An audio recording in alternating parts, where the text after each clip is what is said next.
L'angoisse à Ottawa, la capitale fédérale du Canada, a été le théâtre hier soir d'une attaque terroriste. Bilan 2 morts, un soldat et son meurtrier présumé, un Québécois converti à l'islam radical. Tout a commencé juste avant 10h heure locale hier, lorsqu'un homme armé a tiré plusieurs coups de feu sur un des soldats qui montait la garde au monument commémoratif de guerre à Ottawa. Le jeune caporal Nathan Chirillo est mort plus tard des suites de ses blessures. Le tireur identifié comme Michael Zehav Bibo, un Canadien de 32 ans, s'est ensuite dirigé en voiture vers la colline parlementaire située à proximité. Le Parlement canadien pris pour cible. Au total, une vingtaine de coups de feu sont tirés. Voici le chef de la sécurité du Parlement, Kevin Vickers. Nous sommes quelques minutes après la fusillade. Il vient tout juste d'abattre le terroriste. Michael Zehav Bibo, le tireur d'Ottawa, aura parcouru quelques dizaines de mètres avant d'être stoppé dans sa course folle. Michael Zehav Bibo, ici à gauche, et Martin Rouleau-Couture ne se connaissaient pas. Mais ces deux Canadiens convertis à l'islam radical ont fait basculer leur pays dans la réalité du terrorisme. Converti à l'islam, il avait été condamné à 2 ans de prison en 2003 pour trafic d'armes.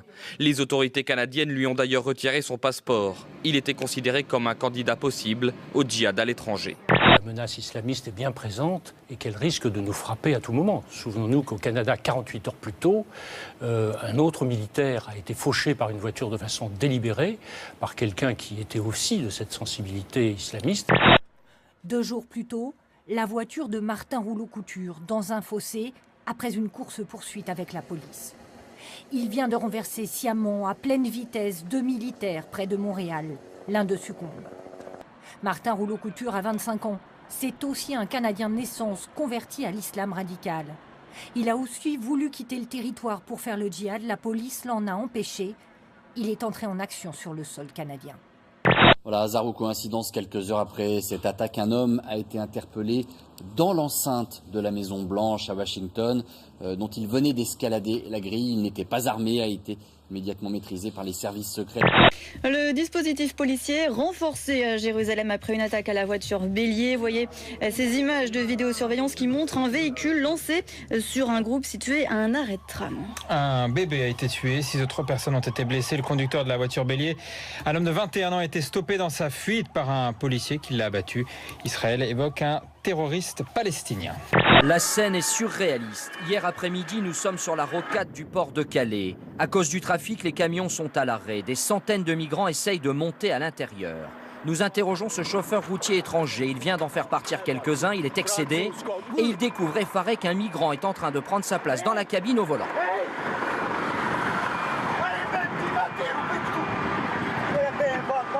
Les mesures du ministre de l'Intérieur pour Calais, des renforts policiers, des travaux sur le port et un centre d'accueil de jour pour les migrants. Bernard Cazeneuve a, semble-t-il, entendu la détresse de la ville qui fait face à un flux de plus important de candidats au départ vers l'Angleterre.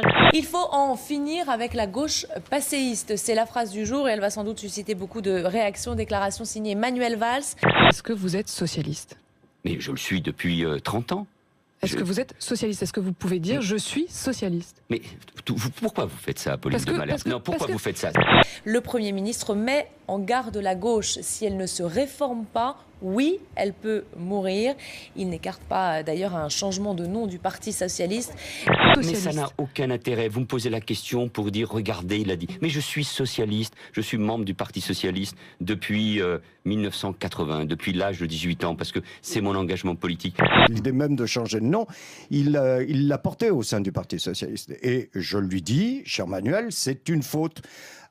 Pour le moment, concentre-toi sur ton travail de Premier ministre, réponds aux attentes des Français en termes de sécurité, d'emploi, de transition énergétique et laisse ce débat aux militants socialistes. Les socialistes doivent rester unis. Les courants socialistes doivent débattre sans se battre. Les dirigeants doivent maîtriser leur expression.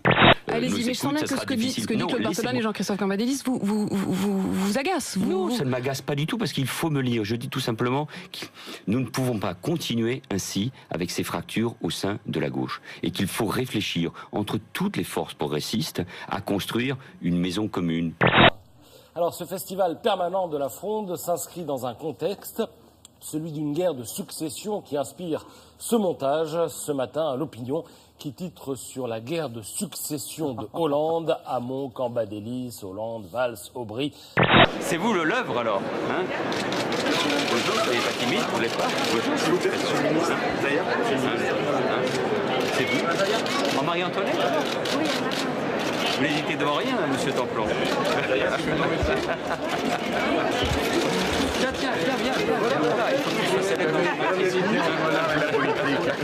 Le vent fait que l'eau ne coule plus et coule à l'envers. Regarde.